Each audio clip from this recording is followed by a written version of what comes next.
This is the second of the talks sponsored by RDF. A few years ago, I was at a conference and taking questions at the end, and I don't usually get hostile questions except from religious people, and they're extremely easy to handle.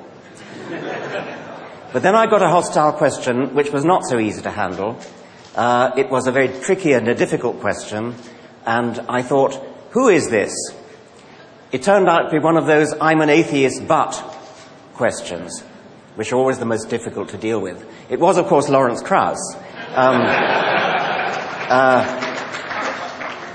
I didn't take very kindly to it at the time. We've since become the firmest of friends, and I have enormous respect for what he's doing in the field of public understanding of science, which is the field that I recently retired from professing. He is, of course, a most distinguished physicist, author of many books. He also interests himself in science generally and in the promotion of the understanding of science generally. He's recently moved to Arizona to start what I think is an extremely exciting initiative.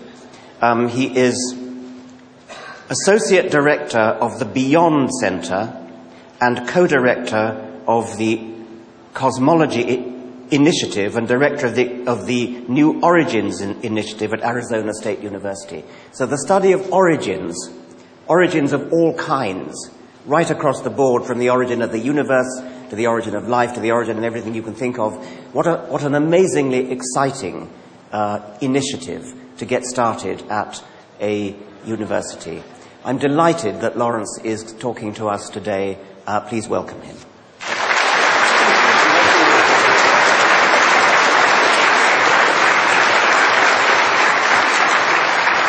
Thank you. Can you hear me now?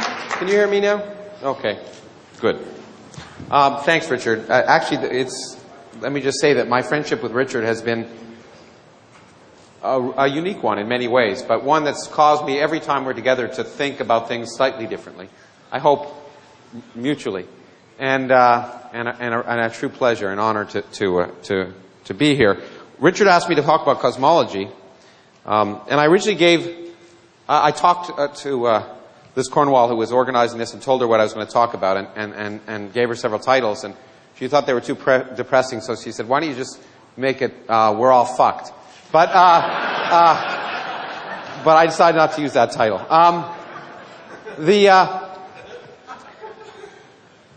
I put this quote up here. Well, I like to have quotes for when I'm being introduced, so people have something to read. But it's kind of useful, I think, because I'm going to talk about our modern picture of cosmology and how it's changed our view of the universe, the past and the future. And in some sense, how that picture is clearly remarkable, and far more remarkable than the fairy tales that are made up in most religious situations. But the key point is mystery. That's one of the things that makes science so special, I think, is that scientists love mysteries. They love not knowing. That's a key part of science. The excitement of learning about the universe. And that, again, is so different than the sterile aspect of religion, where the excitement is apparently knowing everything, although clearly knowing nothing. Now, in any case, so that's one of the reasons why I put this quote up here. But I am going to talk to you about a mystery story. So now I live in Phoenix now, and people know what these are. I used to live in Cleveland, and then I had to tell people these were stars. And this is a picture of a globular cluster, and it's a beautiful thing on a nice clear night. But what I want to talk to you about is how our picture has changed of the universe so much that the really important stuff in the universe is not the stars and galaxies, but the stuff you can't see, the mysterious stuff that dominates nature. Okay, so it's a mystery story, so let's begin. It was a dark and stormy night, and Einstein had just developed his general theory of relativity in 1916, at an interesting time, because he had developed that theory, which was the first theory of not just how objects move through space, but how space itself could could expand and contract and be dynamical. A remarkable theory that told us that space curves in the presence of matter. And it was beautiful, and he kind of knew it was correct. But at the time, it disagreed with observation, which used to bother physicists in the old days. And the observation was that the universe was static and eternal. That was the conventional wisdom in science at the time, that the universe had been around forever and would be around forever. And his theory didn't agree with that, because his theory, general relativity, suffered from the same problems that Newtonian gravity suffers from. Gravity sucks. It always pulls. It never pushes. And if you put stars and galaxies out there, they will not just stay there. Gravity will produce a universal attraction that will pull them together. And so he tried to figure out what to do, and he was able to change his theory slightly, consistent with the mathematical symmetries that allowed him to develop it. So I want to just show you how he did this. So I have his equations, which is a good thing to do at 9:45 in the morning or whatever. But I do have them in a user-friendly fashion here. Okay. This is for the biologists. No, I'm just joking.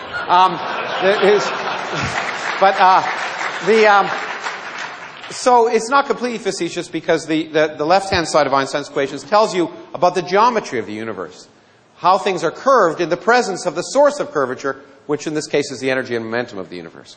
So that's fine. And in fact, I'm a theoretical physicist, so I have to write the actual stuff, the Greek letters. That's much more illuminating to you, I'm sure. So this was the theory that didn't work, that explained the universe we didn't live in, or so he thought. And so he was able to change it a little bit by adding an extra term to the left-hand side, which he called the cosmological term. This term on the left-hand side would produce a small repulsive force throughout empty space, so small that it wouldn't affect the Newton's laws, which of course describe beautifully, or developed, in fact, to describe the motion of the planets around the sun, and you wouldn't want to destroy that. So small you'd never measure it in the solar system, but it could build up on the scale of galaxies and hold galaxies apart.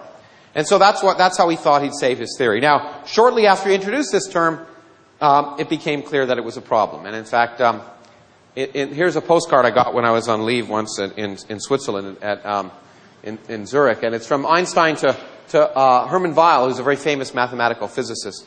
And it's in German, and some of your German is better than mine, but this basically says, it's already 1923, and he's already saying, if you get rid of a quasi-static universe, then out with the cosmological constant. Because he realized that if the universe is really expanding, which is what we now know, and I'll talk to you about how we know that, then you don't need a cosmological constant anymore. If the universe is expanding, gravity can be universally attractive. And just slow the expansion, and the big question of 20th century cosmology became, is there enough gravity to stop the expansion? How will the universe end? Will it end with a bang or a whimper? Will it end with a big crunch, the reverse of the Big Bang, or will it expand forever? In fact, and that's the reason why I, as a particle physicist, got involved in cosmology, because I wanted to be the first person to know how the universe would end. It seemed like a good idea. And you'll see where that came from. But anyway, so in 1923, Einstein said, I wish I hadn't put it in, and threw it out, but it was really not 1923, but 1929, when we really knew the universe was expanding. And this is the person who convinced us. This is someone, and I always say this, so some of you may have heard me say this before, but it's true. This guy always gives me faith in humanity. This is Edwin Hubble. And he began life as a lawyer and became an astronomer. And so there is hope. And he made many discoveries, and I think because I'm a little short of time, I won't talk about one of the ones he made, but the biggest one he made, of course, was the discovery that the universe is in fact expanding, and it changed everything. And this is what he discovered. Now, these are not sperm, these are galaxies. These are, again for the biologists. So our galaxy is here, and when we look out, we see what he discovered was that all other galaxies are moving away from us on average. And those that are twice as far away are moving twice as fast. Those that are 3 times as far away are moving 3 times as fast, etc. And so, and we codify this saying velocity is proportional to distance. And now, what does this tell you? Okay. Well, it obviously tells you we are the center of the universe. Okay. And actually, it does. And in fact, my wife reminds me of that on a daily basis. And it really means is that the universe is expanding uniformly in all directions. Now, why does this ridiculous observation that where everything is moving away from us tell us that? And I've spent a lot of time trying to think of different ways to explain this, none of which have been particularly satisfactory. But I think the only way to understand it is to get outside the universe. We're in California; it's easy to do that here. But let me do it this way. Here's a universe that's two-dimensional, and that you can stand outside of. And I put the galaxies at nice uniform distances here. And again here, and you can see at a later time the universe is bigger. The galaxies are a little bit further apart. So if you were standing outside of that universe, it would be obvious that it was expanding uniformly in all directions. Now, what would you see if you were on that universe? Well, just pick a galaxy, any galaxy. And the way we can figure out what you'd see from that galaxy is to superimpose this image on top of this one, placing this galaxy on top of itself. Okay, what do you see? You see precisely what Hubble saw. Every galaxy is moving away from this galaxy. Those that are twice as far away have moved twice the distance in the same time. Those that are 3 times as far away have moved 3 times the distance. And it doesn't matter which galaxy you're on. Everywhere you see the same thing. Everywhere you think you're the center of the universe. So, depending upon your mood, either every place is the center of the universe or no place is the center of the universe. It doesn't matter. The universe is expanding. And that really did change everything. And by the way, it had profound religious implications, at least. As some of you may know, that in response to this and other things, the Pope at the time gave an encyclical that science had proved Genesis. And the interesting person, the first person to actually show there had to be a Big Bang, was a Belgian priest who was also a physicist named Georges Lemaitre. And the really interesting thing about Lemaitre is when the Pope said that, Lemaitre wrote him a letter and said, "Stop saying that." Just really amazing for a priest, because he said this is a scientific theory. You can take it if you believe in God and believe in Genesis to validate your beliefs. But you can also take it to mean that, in fact, the laws of physics take us right back to the beginning of time without God. What you take from it depends upon your religious and metaphysical beliefs, but whatever you say, the Big Bang happened. And I think that's if we could just convince a lot of people of just that simple thing, that the universe is the way it is, whether we like it or not, I think we'd overcome a lot of problems in this country, and I have to waste far too much time on that. But anyway, okay, but this is a science talk, although I'll throw in little bits of commentary throughout, I suppose.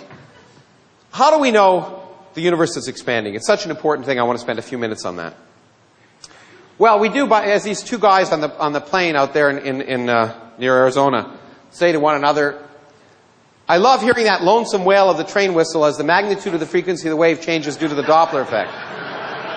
Now, what they're pointing out is that when a train comes towards you, the train whistle sounds higher. When a train moves away from you, the train whistle sounds lower. And that same principle was used by Hubble and others. The same is true for light for very different reasons. So when we look at distant galaxies, if they're moving away from us, the light, which is a wave, gets stretched out. The longer wavelength part of light, or the red end of the spectrum, so it's called redshifted. And galaxies are more and more redshifted the further and further they are away from us. So that's how we know their velocity. The velocity is easy. How do you know distance? That's really hard. The universe is a big place. And we don't have tape measures that are that big. We have to find a way of determining distance without actually going to a place, and that's hard. And in fact, one of the ways, of course, the way we do it is we use physics. We could determine the distance to the back of the room if I turned out all the lights and only one light was on and I knew it had a 100-watt light bulb by having an old-fashioned camera, which none of us have anymore, that had light meter on it. And if there were 100 watts there and I was receiving 1 watt of light here, I know how that light spreads out as 1 over the square of distance. And so I could determine by how much wattage I was receiving here, knowing the wattage of that light bulb, how far away it was. Okay? This undergraduate or high school physics exercise. The problem is the universe isn't full of 100-watt light bulbs. If it was, life would be easier. So we have to try and find the equivalent. We have to try and find what's called a standard candle. Something whose intrinsic brightness we understand, and therefore when we look at it through a telescope, we see how bright it appears through the telescope, and we work backwards to figure out how far it is. That's the hard part. That's why it's been so hard to determine the rate of expansion of the universe, because it's hard to find standard candles. This is Hubble's original data from 1929. And this is one of the reasons he was such a great scientist, because he knew to draw a straight line through this data set, which itself is already not so clear. It's not obviously the right answer. But what he found was, in fact, that velocity is proportional to distance. Okay? And the great thing is he got the answer wrong by a factor of 10, which was an embarrassment at the time. Again, I'll throw a little commentary in it. Because if the universe were expanding this fast, you could calculate its age, and its age would be 1.5 billion years old. That was in 1929. Now, as anyone knows, if you read any of Richard's books, you would know that, well, by 1929, we already knew the Earth was older than 1.5 billion years old. And so it was embarrassing that the universe was younger than the Earth. One of the many embarrassments in cosmology that's happened over the years. And in fact, taken by some people to once again argue that science didn't know what it was doing. But the problem was, of course, he wasn't a bad astronomer, a bad scientist. The problem was trying to measure distance because he didn't have good standard candles. And that's, as I say, been the holy grail, if you wish, of cosmology over the last century. And we now have standard candles. Here's one. I wish there was better resolution on this projector. It's a beautiful picture from the Hubble Space Telescope of a distant galaxy, far, far away and long, long ago. And there's a whole galaxy. It's about 1 billion light years away. We're looking at it as it looked 1 billion years ago. So many of those stars no longer exist. And here's an object that's just as bright as the whole center of the galaxy. You'd think it's a star that's near in our galaxy that just got caught in the picture frame. It's not. It's a star on the edge of that galaxy that has exploded. And exploding stars shine with a brightness of 10 billion stars. They're the brightest fireworks in the universe, supernovae. And they're remarkable, and I keep having asides. Maybe I'll get to my point eventually. But this is something that I wrote a whole book about, and someone asked me yesterday why I wrote that book. Because it is the most poetic thing I know about the universe. Richard wrote a great book called what's it called? Our Ancestors? What's it called? Ancestor's Tale, yes. I wanted to make sure I got that right. And I wrote a book that was a different Ancestor's Tale. It was called Adam. But the amazing thing is that every atom in your body came from a star that exploded. And the atoms in your left hand probably came from a different star than your right hand. It really is the most poetic thing I know about physics. You are all stardust. You couldn't be here if stars hadn't exploded, because the elements, the carbon, nitrogen, oxygen, iron, all the things that matter for evolution weren't created at the beginning of time. They're created in the nuclear furnaces of stars, and the only way they can get into your body is if the stars were kind enough to explode. So forget Jesus. The stars died so that you could be here today. Okay? And anyway, this is great. Anyway, so the point is, the real point of reason I showed this picture is that these objects, these exploding stars, are great standard candles. We can actually observe them amazingly, even though only one occurs every 100 years per galaxy. There are enough galaxies that if you put your hand up in the night away from LA and looked in a dark spot in the sky and made a hole the size of a dime, with a large enough telescope, you could see 100,000 galaxies. And that means that even though stars explode once every 100 years per galaxy, in that little region with 100,000 galaxies, on a given night, you'll see 10 stars explode. The universe is huge and old, and rare things happen all the time, including life. And so it's an amazing thing. And we can observe stars exploding, we can measure their brightness, we can measure their colors, and that has allowed us to produce a great standard candle. And after 75 years, we now can determine the expansion rate of the universe. This is a new Hubble diagram, much better than Hubble's. It was made after the discovery that on a log plot, everything is a straight line. But even still, we now know the rate of expansion of the universe to 10%, not a factor of 10. And we therefore, in fact, we now know the age of the universe through other things extremely accurately, to almost 4 decimal places. 13.72 billion years is the age of the universe. It's amazing that we can say that with a straight face and have scientific reasons to support that. Okay, great. So, let's go back to Einstein. Einstein had this cosmological term. He said, it was my biggest blunder. I want to throw it out, get rid of it. But the problem is you can't get rid of it so easily. Because using the miracle of modern mathematics, you can rewrite that equation. And now this is a small step for a mathematician, but a giant leap for a physicist. Not because it's that hard to put this term over there. Most of us could do that. But because it now represents something very different when it's on this side of the equations. Here it was somehow a geometric quantity. When it's here, it looks like a new contribution of the energy and momentum of the universe. What could contribute a term like this? And we know the answer. Nothing. By nothing, I don't mean nothing, I mean nothing. If you take empty space, and that means get rid of all the particles, all the radiation, absolutely everything, so there's nothing there. If that nothing weighs something, then it contributes a term like this. Now, that sounds ridiculous. Why should nothing weigh something? Nothing is nothing. And the answer is nothing isn't nothing anymore in physics. Because of the laws of quantum mechanics and special relativity, on extremely small scales, nothing is really a boiling, bubbling brew of virtual particles that are popping in and out of existence in a time scale so short you can't see them. Now again, that sounds like philosophy, like counting the number of angels on the head of a pin, or religion, or something useless. I shouldn't say, Dan Dennett is here, I shouldn't say philosophy is useless, but anyway, he's also a friend. But the point is, we can't measure virtual particles directly, but we can measure their effects indirectly.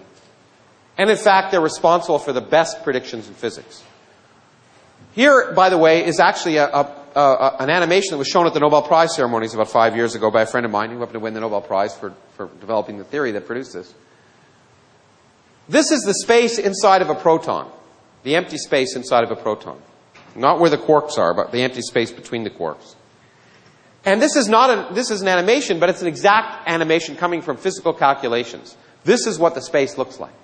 Now, how do we know that? Well, there are a lot of reasons, but one of the things it turns out most of the mass of the proton comes not from the quarks within a proton, but from the empty space between the quarks. These fields popping in and out of existence produce about 90% of the mass of a proton. And since protons and neutrons are the dominant stuff in your body, the empty space is responsible for 90% of your mass. So these empty space is vital to science, and these calculations are vital to understanding not just protons, but electrons and atoms, and produce the best comparisons, and I will repeat this, the best comparisons between theory and experiment in all of science. To 10 decimal places in quantum electrodynamics, using these calculations, we can get the right answer. It's amazing. So, if that's the case, let's calculate the energy of nothing where there's nothing else. And when we do that, we come up with a calculation which is pretty bad. It's the worst prediction in all of physics. We calculate, you can't even see it, I think, there's a 1 at the end of that. We calculate that the energy of empty space is a gazillion times the energy of everything we see. That, as I say, is the worst prediction in all of physics, which is why we didn't talk about it for a long time. We calculate that empty space should have an energy of 120 orders of magnitude more than galaxies and stars and people and aliens and all the rest. And if that were the case, we just wouldn't be here. So we knew something was wrong with this calculation. It's been around since I was a graduate student. And we knew what the answer was. Theorists always know the answer. They're just sometimes right. We knew the answer was 0. Because it's the only sensible answer. Because, you can't cancel a big number like this.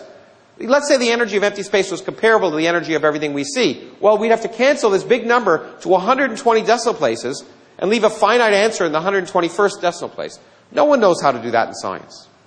But 0 is a number we can get beautifully in science. We use mathematical symmetries. Things cancel, equal and opposite things cancel all the time in science because of symmetries of nature.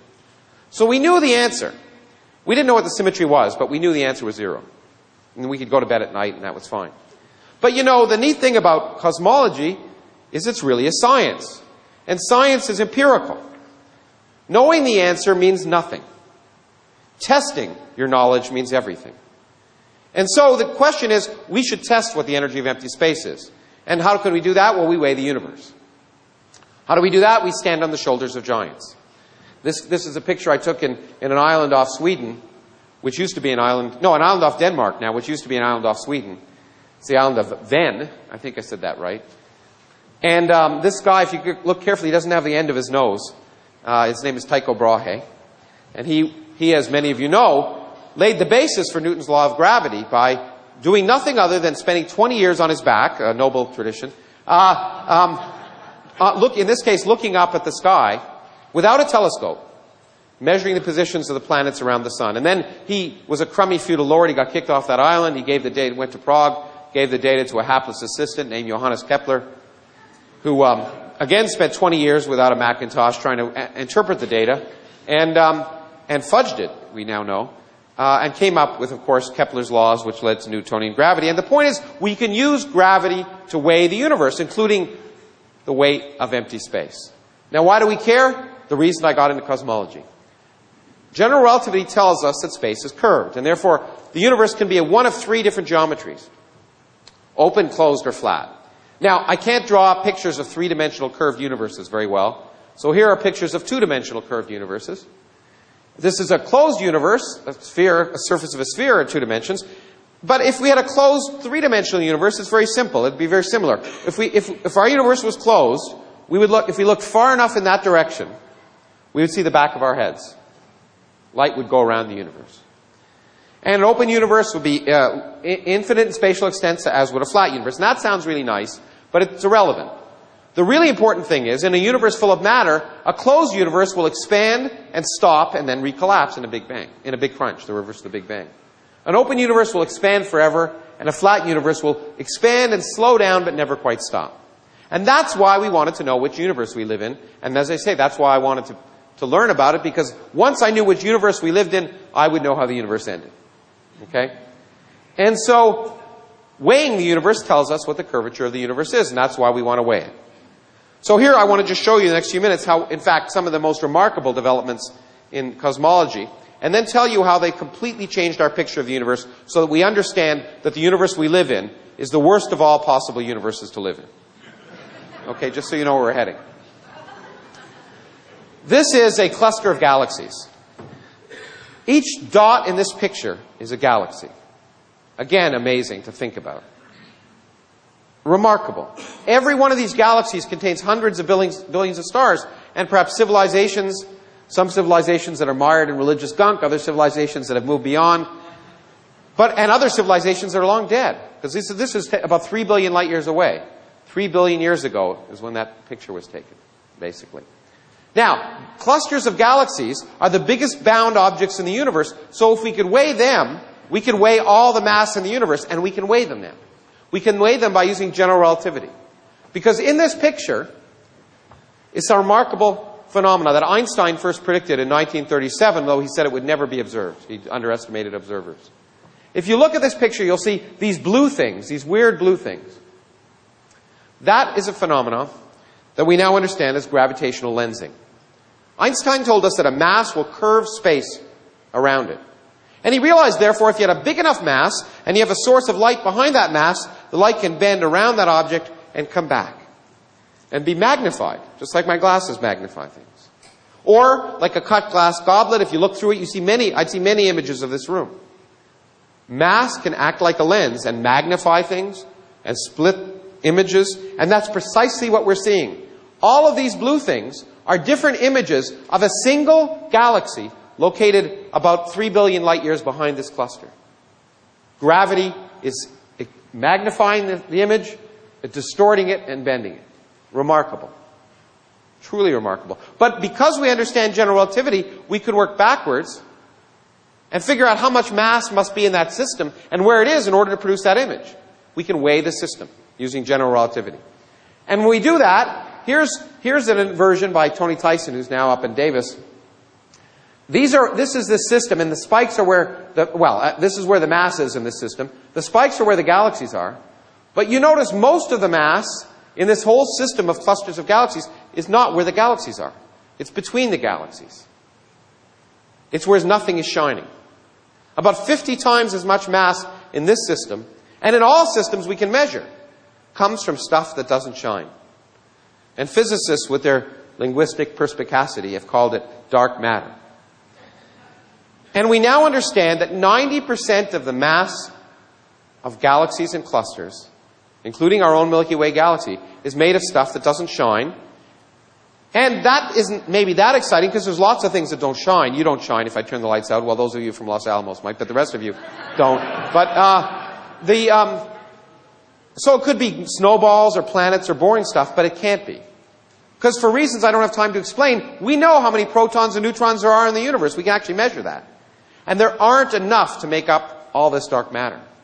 So we are pretty convinced that dark matter is a new type of elementary particle.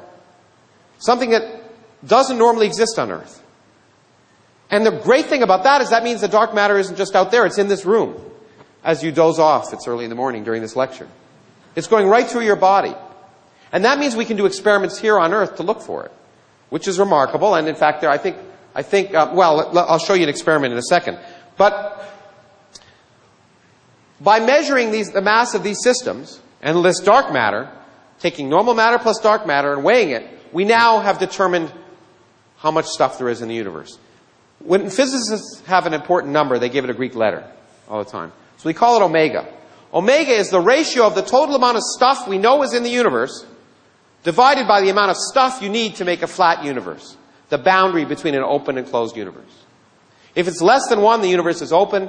If it's greater than 1, the universe is closed.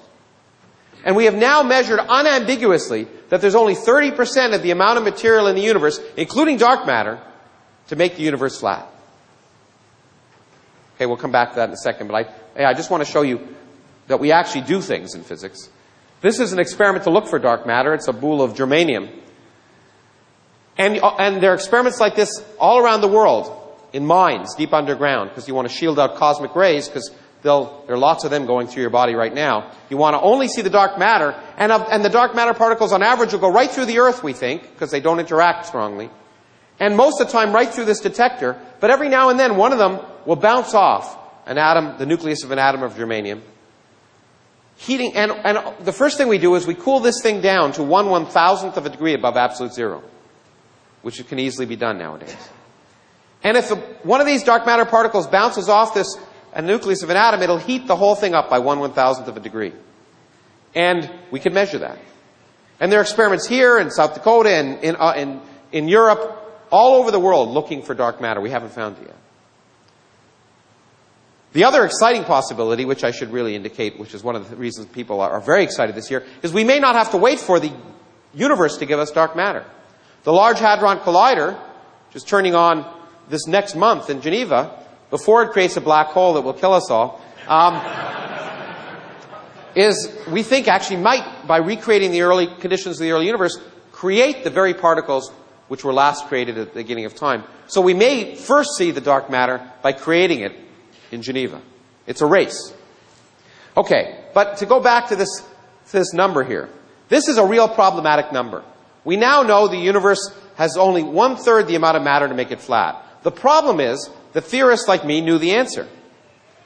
The universe must be flat. Why? Well, there are two reasons. There's the one I normally say, which is it's the only mathematically beautiful universe, which is true. But there's another reason I don't usually talk about, but I'll talk about here. It turns out that in a flat universe, the total energy of the universe is precisely zero. Because gravity can have negative energy. So the negative energy of gravity balances out the positive energy of matter. What's so beautiful about a universe with total energy zero? Well, only such a universe can begin from nothing. And that is remarkable. Because the laws of physics allow a universe to begin from nothing. You don't need a deity. You have nothing, zero total energy, and quantum fluctuations can produce a universe. So if the universe isn't flat, we're worried, because then you've got energy at the very beginning of time. So that was another reason that people like me were pretty sure the universe was flat. But the damn observers came up with the wrong number. Well, this is a really crummy way to measure the curvature of the universe. Why don't we measure it using geometry directly? So we can measure the curvature of the universe. And to do that, I want to ask you, how would you measure the curvature of the Earth if you couldn't go outside the Earth and see it from a satellite? Or you couldn't go around it? Very simple. You draw a triangle, and you ask a European high school student, what's the sum of the angles in a triangle? And they'll tell you 180 degrees, but you say, that's fine, you learned your geometry from Euclid. But on a curved surface, it's very different. On the surface of the Earth, I can draw a triangle that's very different. I can go along the equator, I can make a right angle, go up to the North Pole, make another right angle, and come back to the equator. And I have a triangle with 3 right angles. 3 times 90 is 270. So if I made a big enough triangle on the surface of the Earth, I could measure the curvature of the Earth. I wouldn't have to go around it. Now, it turns out, even though this is a 2-dimensional picture, the same is true for a 3-dimensional curved universe. If I had a big enough triangle, and I measured the angles in a triangle, I could measure the curvature of space. And we've been able, in the last decade, to find a big enough triangle. And I want to spend 5 minutes telling you about that. Because it's the most important, probably, observation in all of cosmology. The observation of the cosmic microwave background radiation, the afterglow of the Big Bang. One of the many reasons we know the Big Bang actually happened. What do? When we look out at space, we look at galaxies that were, say, 1 billion light years away and they're 1 billion years ago. But if we know that the universe is 14 or 13.72 billion years old, if we look far enough, we should see the Big Bang. Right? Well, we can't see all the way to the Big Bang. Because between us and the Big Bang, there's a wall. So, like this wall here. Not really hard like that, but the fact the wall is opaque means I can't see past it. If I go looking back in the universe, it was getting hotter and hotter and hotter, and at a time when it was 100,000 years old, the temperature of the universe was 3,000 degrees. Slightly warmer than Phoenix this week.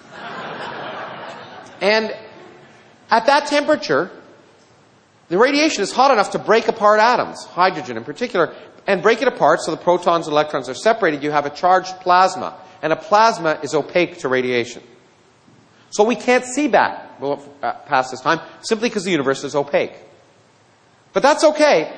The reason I can see that wall is that light bounces from those lights there off the atoms on the surface of that wall, is re-radiated, but the air is transparent so I can see all the way to the wall. If we run this film forward, as the universe is opaque, opaque, opaque, and then it becomes neutral, the atoms, protons capture electrons, neutral matter is transparent to radiation like this. And that means I can see all the way back to that radiation coming at that surface. A prediction of the Big Bang is there should be radiation coming at me from all directions, coming from that surface called the last scattering surface. It was 3,000 degrees then, it's 3 degrees now, and it was the radiation that was discovered by accident in New Jersey, of all places, by 2 people who didn't know what the hell they were doing. And they won the Nobel Prize anyway. Because they discovered the afterglow of the Big Bang. Actually, another aside, I can't help this because this is amazing. And if you ever want to convince skeptics, you won't ever convince people of this who don't believe it anyway. But you've all seen this radiation. Or at least those of you who are old enough to be as old as me, before cable TV. Remember when the TV stations used to end? And then there'd be static? 1% of the static on your TV screen is radiation from the cosmic microwave background. So you've all seen it. Okay? But it's amazing we didn't even know about it until 1965. Okay? In fact, it had been predicted by people like George Gamow, but people have forgotten that.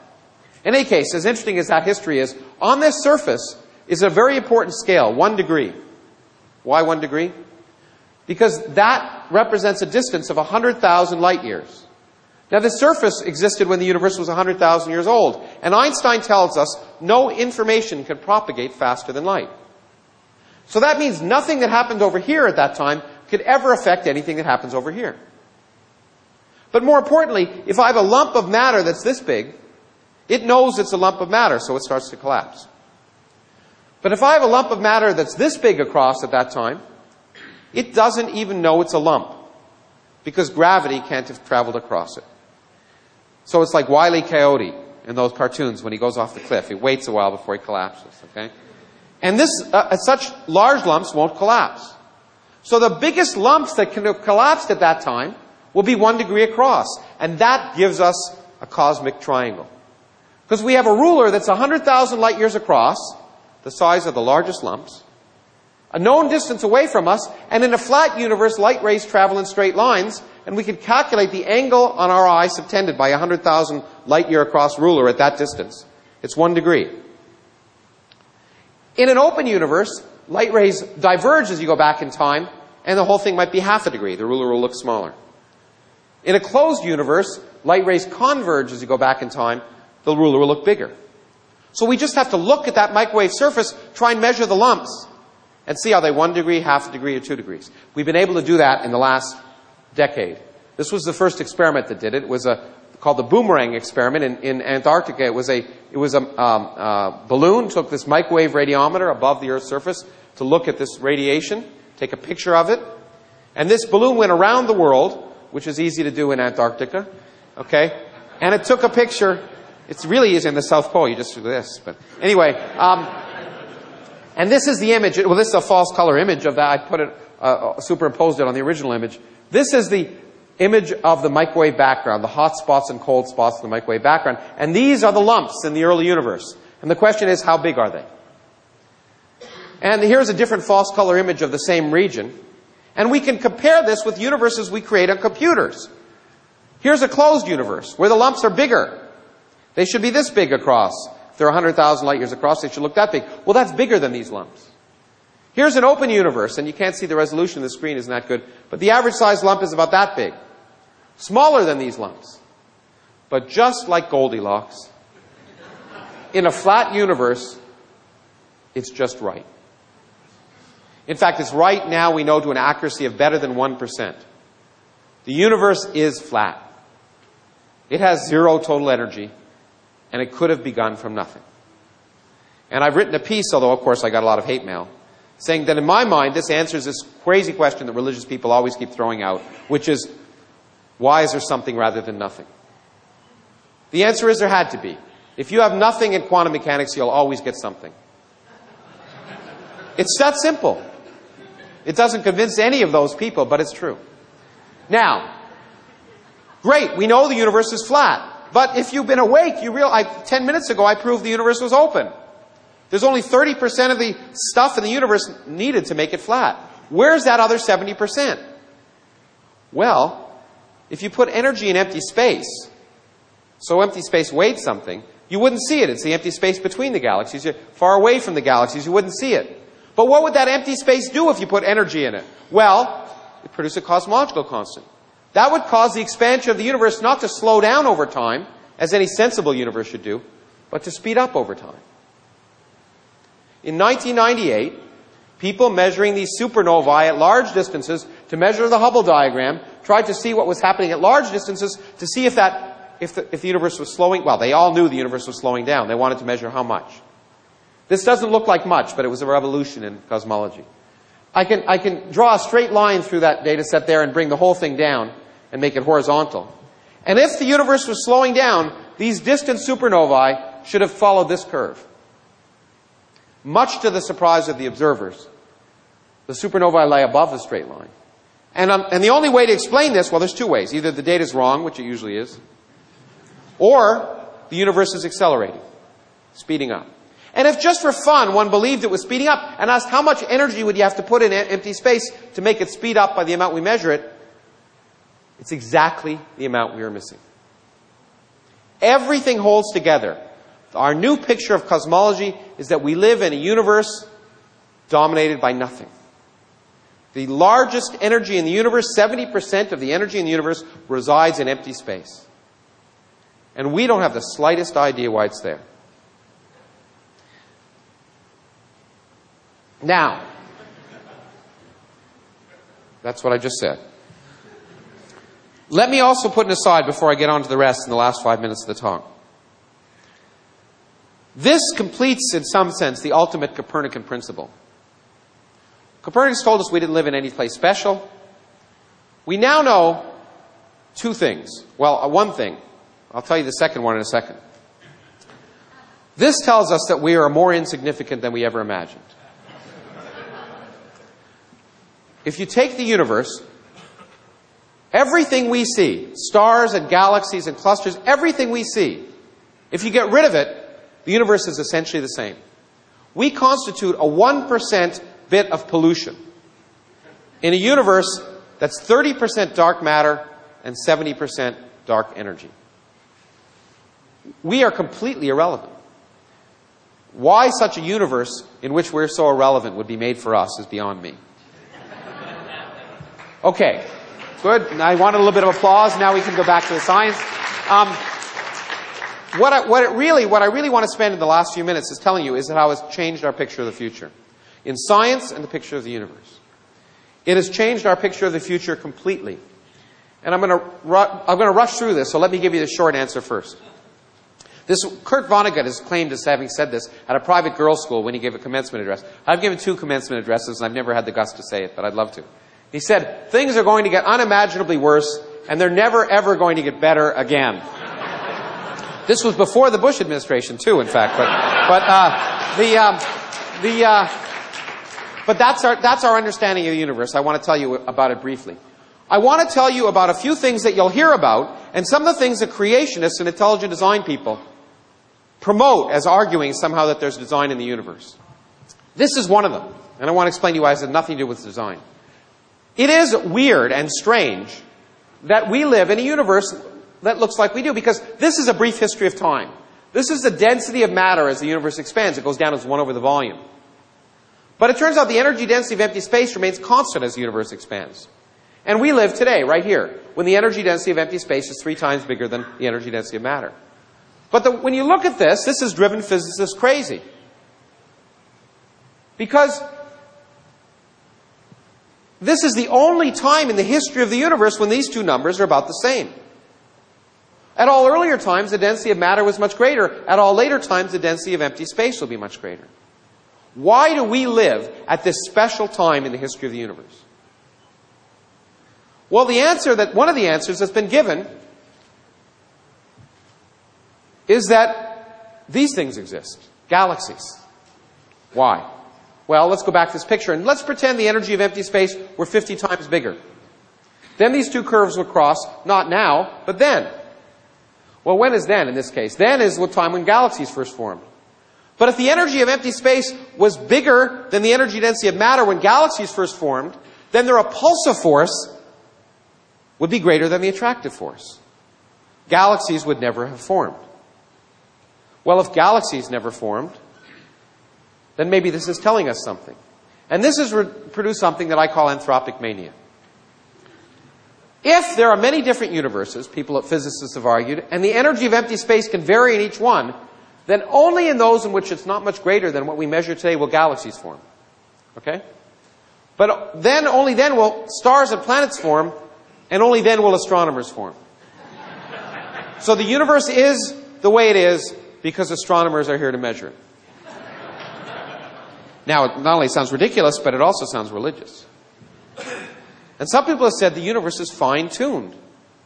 If it were any different, then we wouldn't be here. God clearly created the universe to be for us. Now, that's nonsense. And it's nonsense for the same reason that you learn so beautifully in Richard's books. Why can bees tell the colors of flowers? So they can find them.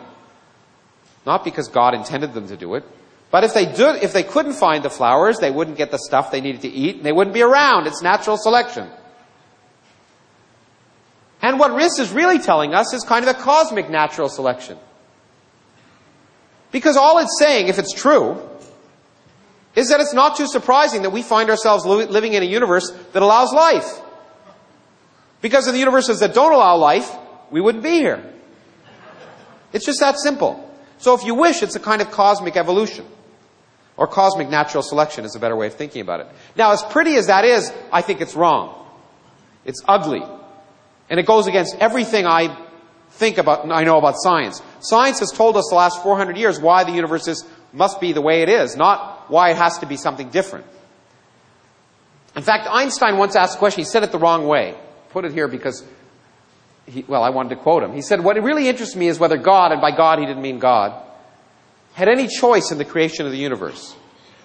What he really meant is, are the laws of physics fixed so that if you changed one parameter, you couldn't have a universe? Or can you have infinite numbers of different laws of physics that all work, and it just happens to be the way it is? If this anthropic picture is right, then physics is really an environmental science. There's no fundamental laws necessarily. We're just here by an accident. And the laws of physics are the way they are, not because there's some beautiful mathematical theory that tells us they have to be, just because if they were different, we wouldn't be here. Now that I find repugnant, although it may be true. And I was going to spend time telling you about that, but I'm really behind, so maybe I shouldn't. Let me just say that there is a theory that suggests, in such a picture, if there are an infinite number of universes, then you don't need a theory of everything. Forget what I wrote there. You need a theory of anything. You just need an infinite number of universes and some theory that tells you anything can happen. We have such a theory, and I did want to spend 1 minute telling you about it. It's called string theory. Here's the brief summary of it. One person said to another, I just had an awesome idea. Suppose all matter and energy is made of tiny vibrating strings. The second guy says, okay, what would that imply? And the first guy says, I don't know. So that's a history of string theory in the last 25 years. And the point is, it is fascinating for many people, but one of the things it might predict is that anything is possible. And if anything's possible, it's not clear you have a scientific theory at all. But now, I'm going to skip forward. In the last minute, I had a good joke about George Bush, but I won't give it. And I'm going to skip this. I'm going to skip this. Forgive me, it's really interesting, but I want to get to the very end, which will really tell you about how miserable our future really is. And it should give us a kind of cosmic humility, which is the other thing that should be characteristic of science. A humility, the recognition that we don't understand everything. Bill Maher talked about it last night. What pompous assholes like Rick Warren, who claim to understand everything, are an anathema to science. We should realize that where there's more we don't understand about the universe than we do. And I want to give you an example of this. The far future. What's going to happen in the far future? Remember, 100 years ago, we thought we lived in a static, eternal universe. What will the future bring? The amazing thing is, for civilizations that live in the far future, what will they see? Well, the universe is accelerating. That means all the distant galaxies are getting carried away from us, and eventually they'll move away from us faster than the speed of light. It's allowed in general relativity. They will disappear. The longer we wait, the less we will see. In 100 billion years, any observers evolving on stars around and there will be stars just like our sun in 100 billion years, any observers on civilizations evolving around those stars will see nothing except for our galaxy, which is exactly the picture they had in 1915. All evidence of the Hubble expansion will disappear. Why? Because we won't see the other galaxies moving apart from us. So they will have no evidence, in fact, of the Big Bang. They won't see the Hubble expansion. They won't even know about dark energy, and I won't go into that. They won't know about the cosmic microwave background. It will disappear too. It will redshift away, and it turns out, for fancy reasons, there's a plasma in our galaxy, and when the universe is 50 times its present age, the microwave background won't be able to propagate in our galaxy. All evidence of the Big Bang will have disappeared. And those scientists will discover quantum mechanics, discover relativity, discover evolution, discover all the basic principles of science that we understand today, use the best observations they can do with the best telescopes they will build, and they will derive a picture of the universe which is completely wrong. They will derive a picture of the universe as being one galaxy surrounded by empty space that's static and eternal. Falsifiable science will produce the wrong answer. In fact, I want to end with the good news. We live in a very special time. The only time we can observationally verify that we live in a very special time. Okay, it's clear I'm being facetious. What it really should tell us is we've discovered this crazy picture of the universe that we don't understand at all. It all holds together. But maybe if we had evolved 5 billion years earlier, there would have been observables we could have seen that would have changed that picture. Maybe 5 billion years in the future, it'll be different. The universe remains mysterious. And that is great. But I do want to say, in the far future, this is the picture. We will be lonely and ignorant, but dominant. And those of us who live in the United States are used to that. Let me end. Okay, that's the end. Thank you. I'll leave it there. Okay, thanks.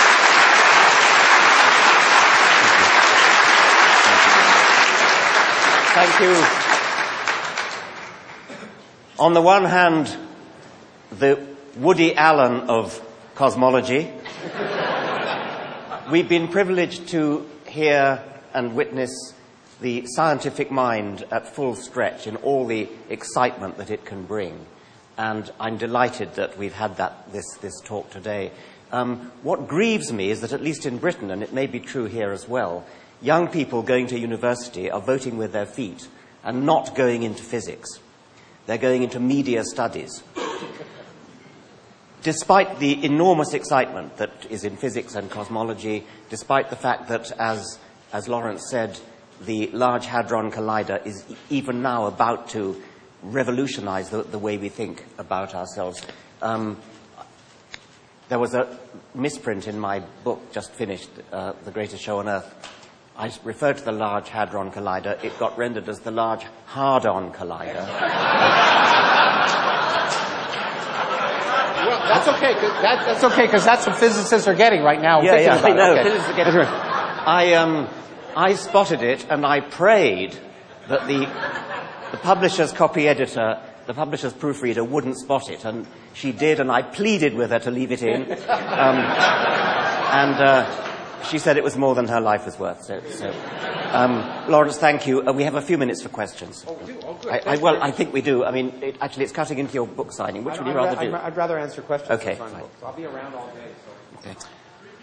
Well, the question was, are people who involved in general relativity more religious than other scientists?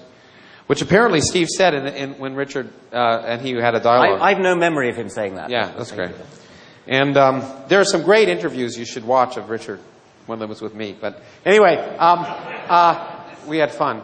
I think that, no. I mean, there are a few. There's a famous general relativist who's now unfortunately become a nut named Frank Tipler, who I've actually debated right near here at Caltech a few years ago. And there are some, but I don't think that's true in general. There are a few. There's one or two. I don't think there's any evidence of that. What is true and is interesting, and I think I will answer in a more relevant way, is that general relativity unfortunately gives people the wrong idea about science. And unfortunately I get a lot of letters from crackpots because of it. Everyone imagines Einstein sat in a room, closed doors, and thought of this picture and came up with this beautiful theory independent of reality, like string theorists. Okay? And the answer is that's not true at all. Einstein was guided by experiment, was guided deeply by experiment. Not just the thought experiments he did in his mind. But if you read what Einstein said, after he developed general relativity, okay, one of the first calculations he did was the orbit of Mercury around the sun. And the orbit shifts a little bit as perihelion moves. And no one understood why that was. And he said, he calculated that what should happen in general relativity, it moved. And it moved by exactly the right amount. And he said, he almost fainted. Because that was the moment that he knew it was the right theory. And so, it's not as if scientists are out of touch with experiment and come up with pictures like religion that are just beautiful, that they believe because of their intrinsic beauty. As beautiful as general relativity was, Einstein would have thrown it out like yesterday's newspaper if it had come up with the wrong answer for the perihelion of Mercury. Yeah. My question is probably easily answered. But if quantum fluctuations are able to actually produce universes, even though that may be extremely improbable, is there ever a chance we might actually observe another universe being created? It's a really good question. People wonder actually it's one of the questions people worry about with the Large Hadron Collider. Maybe you'll create this universe. And whether you can create baby universes in the laboratory is still an open question. There's lots of evidence that suggests you can't. You can't actually physically create the energy conditions necessary. But we don't know for sure. It's one of these open questions that people like me get paid to think about. But interestingly enough, and this is one of the wonderful things about general relativity, is if a universe got created, an inflating universe like the one we think we began in, it's really weird. Because from the inside, it would look like it was growing exponentially. From the outside, it would look like it was shrinking to form a black hole. So, it's not so clear that we would know about that. Okay? Now, we do think, and the current picture of the best picture of cosmology involves something called inflation right now. And it suggests that our universe that we see is just part of a multiverse in which there are other regions where there may be universes just being created now.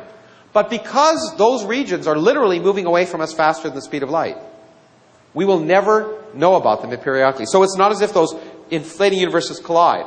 As fast as they expand, the spaces between them is expanding faster. And so, unfortunately, these are, right now, in some sense, metaphysical pictures. And what we want to do is learn enough about the fundamental physics at places like the Large Hadron Collider to know if there are other observable implications that we can measure. Just like we believed in atoms a long time before we saw atoms, because all the other implications agreed with experiment. So it may be that we never know about those other universes directly. But we have a theory that tells us that explains the mass of the proton, the mass of the electron, but it also tells us that those other universes exist. We would be willing to accept them without seeing them. Okay? Thank you. Sure. Take a few more. Okay.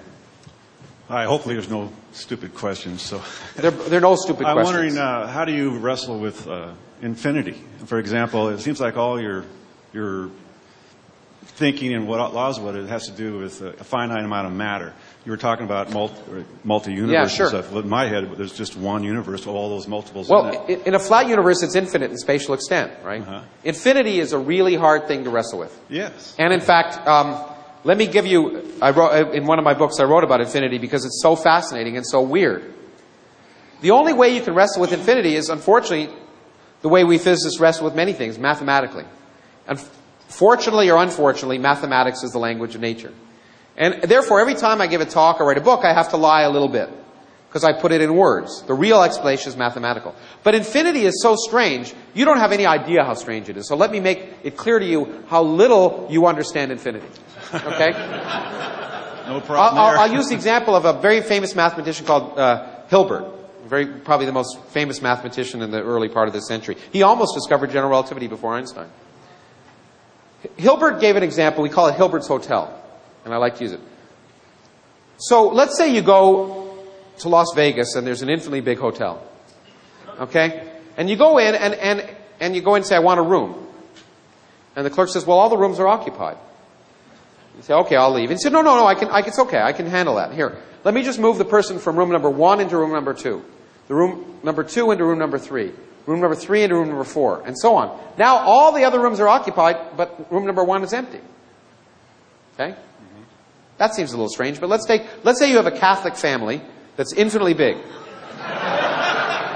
And you go to the hotel and say, I've got my infinite number of children here. I want to check in. And he says, well, the rooms are occupied.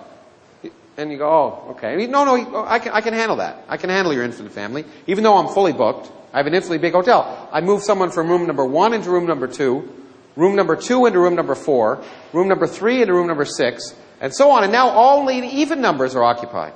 And all the odd-numbered rooms are empty, so you have an infinite number of those. So you see, infinity, working with infinities, is really weird. Because adding and subtracting infinities produces strange things. And unfortunately, in physics, we have to learn how to deal with that. The universe may be infinite. And there are many strange things. One of the most ridiculous, unfortunately, which I go to physics conferences, I was just in one in France, and this was talked about, is if the universe is infinite and infinitely old, then there's a puzzle. We're here because we evolved. But that makes us very special, apparently.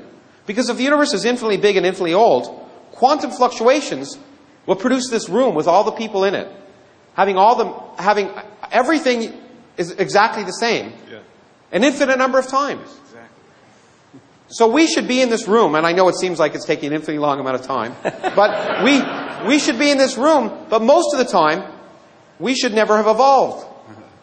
But we evolved. That's caused some physicists to worry. I think it's a ridiculous worry, frankly. Because in fact, I hate to do this. I'll answer your questions in private later, but exactly because what I I was want to let thinking, people, go pee and stuff before the next thing. But let me just say, to close, because probably this is the most important moral of infinity. And it comes from Richard Feynman, who I've just written a book about. Richard Feynman used to go up to people all the time and he'd say, you won't believe what happened to me today. You won't believe what happened to me. And people would say, what? He'd say, absolutely nothing. Because we humans believe that everything that happens to us is special and significant. And Carl Sagan wrote beautifully about that in Demon Haunted World. That is much of the source of religion. Okay? Everything that happens is unusual and unexpected. The likelihood that Richard and I ever would have met, if you think about all the variables, the probability that we were in the same place at the same time, ate breakfast at the same, whatever, if you apply, it's zero. Okay? Every event that happens has small probability, but it happens. And then when it happens, if it's weird, if you dream 1,000,000 nights and it's nonsense, but one night you dream that your friend is going to break his leg and the next day he breaks his arm, you think, Okay? So the really thing that the physics tells us about the universe is it's big. Rare events happen all the time, including life. And that doesn't mean it's special. Thank you very much.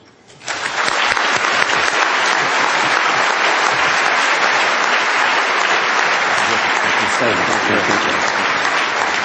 Thank you, Lawrence, for a wonderful talk.